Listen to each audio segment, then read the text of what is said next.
রসালো কিনা সেটা আরেকটু প্রমাণ হয়ে যাক। এই যে রস, এই দেখেন।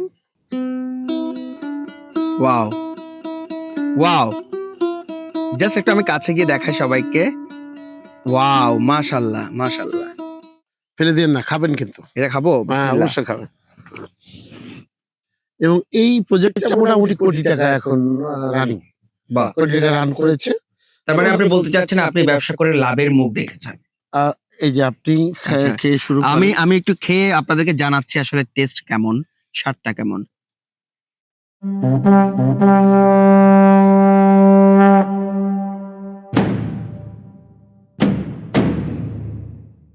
স্বাগত জানাচ্ছি ফেস টু ফেস উইথ আমির পারভেজে। আজকে আমির পারভেজের অতিথিকে একটু ভাবছেন আপনারা। আবার আপনাদের মনে আরেকটা প্রশ্ন ঘুরপাক খাচ্ছে, সেটা হচ্ছে আমি একটা কমলার বাগানে আছি। রহস্যটা কি? আমি আর লেট করব না। রহস্যটা এখন আপনাদের সামনে উন্মোচন করতে যাচ্ছি। এই মুহূর্তে আমি আছি যশোরে। প্রায় ঢাকা থেকে ২৯০ কিলোমিটার দূরে মনিরামপুরে, এবং আমার সাথে আছেন করিম ভাই। এই বাগানটা তার। আজকে তার গল্পটা আপনাদের সাথে শেয়ার করব। করিম ভাই কেমন আছেন? আলহামদুলিল্লাহ ভালো আছি, আপনি কেমন আছেন? আমি ভীষণ ভালো আছি। বাকি গল্প আমরা হাঁটতে হাঁটতে করি, আপনার জি, বাগানটা দেখতে দেখতে জি, করি। জি, জি। তো করিম ভাই, এই যে আপনি ভাবলেন যে আপনি কমলার বাগান করবেন, এই যে আইডিয়াটা কিভাবে এলো আপনার মাথায়? অ্যাকচুয়ালি কর্মসংস্থান তো দরকার ছিল। রাইট, জি। আচ্ছা, তো আমরা হাঁটতে লেখাপড়া শিখে আমি মূলত যেটুকু শিখেছিলাম, তারপরে এসে আমার পোল্ট্রি ফার্ম ছিল, আচ্ছা আমার মাছের খামার ছিল, আচ্ছা, আমার হাঁসেরও একটি খামার ছিল। জি তো যেহেতু লাইভ বিজনেস, এটা খুব ভালো করা যাচ্ছিল না। আচ্ছা তো ভালো করা না, মানে একের পর এক মার খাওয়ার পরে আমি যখন নিঃস্ব অবস্থায়, জি তখন কৃষি বিভাগের একজন ভদ্রলোক ছিলেন, আচ্ছা ওনার নাম হচ্ছেন মৃত্যুঞ্জয় কুমার রায়। তো মৃত্যুঞ্জয় কুমার রায় জি উনি আমাকে বললো, তুমি তো ব্যতিক্রম কিছু করো, জি তুমি এই ধরনের একটা প্রজেক্ট করতে পারো যেটা মালটা এবং কমলা, যেটা তোমার নিজের ভাগ্যের উন্নয়নও ঘটতে পারে, জি দেশের কাজে লাগতে পারে, আবার আরো 5 জন মানুষের কর্মসংস্থান হতে পারে। আচ্ছা সেই থেকে শুরু।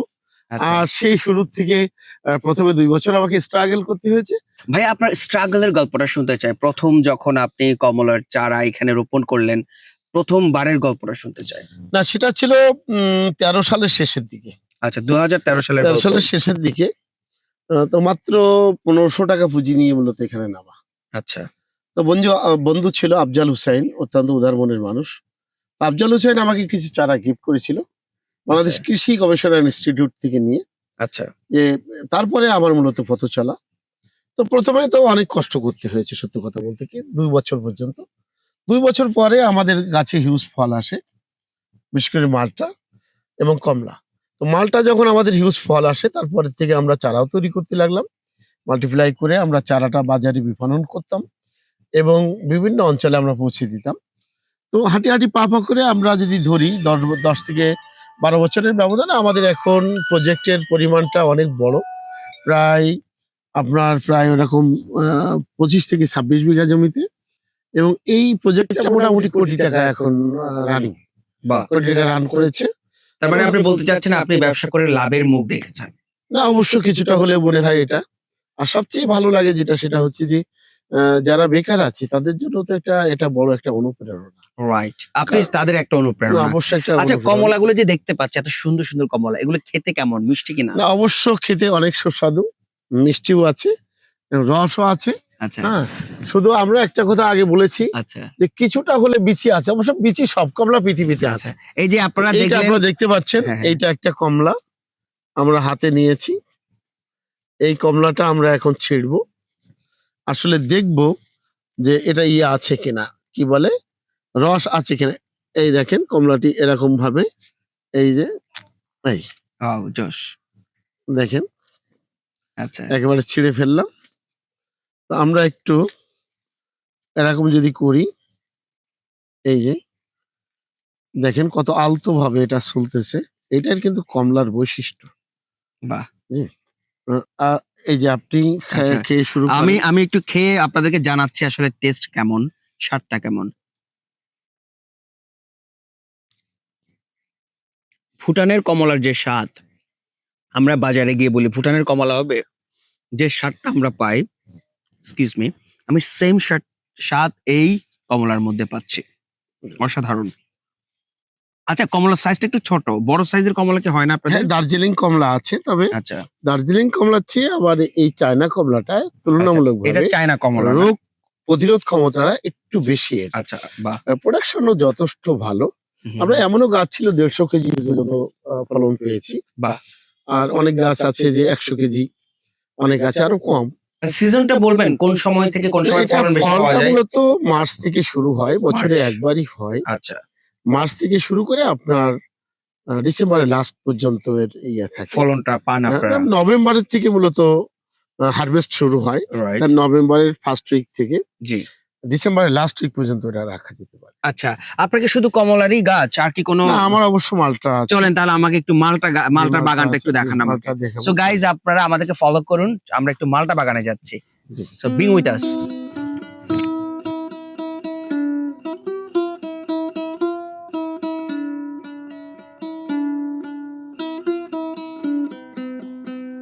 ফাইনালি আমরা মালটার দেশে, আই মিন মালটার বাগানে, আমাদের প্রিয় করিম ভাইয়ের মালটার বাগান। করিম ভাই, আমরা বাজারে যে মালটাটা দেখতে পাই সেটা একদম হলুদ, আর এটা একটু একটু গ্রিন, কেন?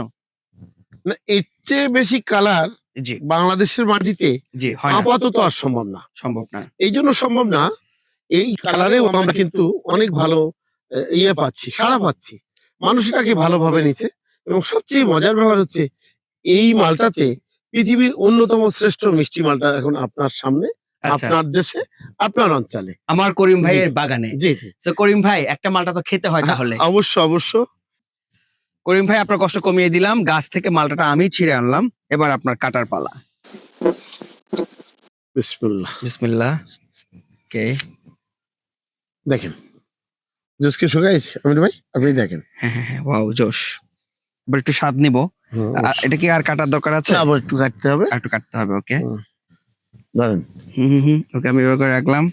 হুম, রস পড়তেছে কিন্তু আমার হাতে, মাশাআল্লাহ। দেখি। এই যে, এই, ওকে।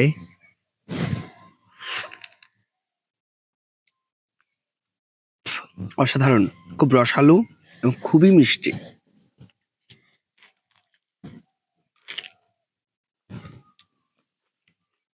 এই যে রসালো, রসালো কিনা সেটা আর একটু প্রমাণ হয়ে যাক। এই যে রস, এই দেখেন। Wow, wow. জাস্ট একটু আমি কাছে গিয়ে দেখাই সবাইকে। ওয়াও, মাশাআল্লাহ, মাশাআল্লাহ। ফেলে দিন না, খাবেন কিন্তু। এটা খাবো? হ্যাঁ, বিসমিল্লাহ। অবশ্যই খাবেন। একটু সাউন্ড করে খেলাম, নেভার মাইন্ড। হ্যাঁ। আচ্ছা, করিম ভাই, এই যে রসালো মালটা, এটার প্রাইস কত করে রাখছেন? বাগানে এসে যদি কেউ এখন কিনতে চায়। বাজারে যারা মানে বাগানে যারা আসতেছে ভিজিটররা, হুম। তাদের কাছে 150 টাকা করে বিক্রি করছি।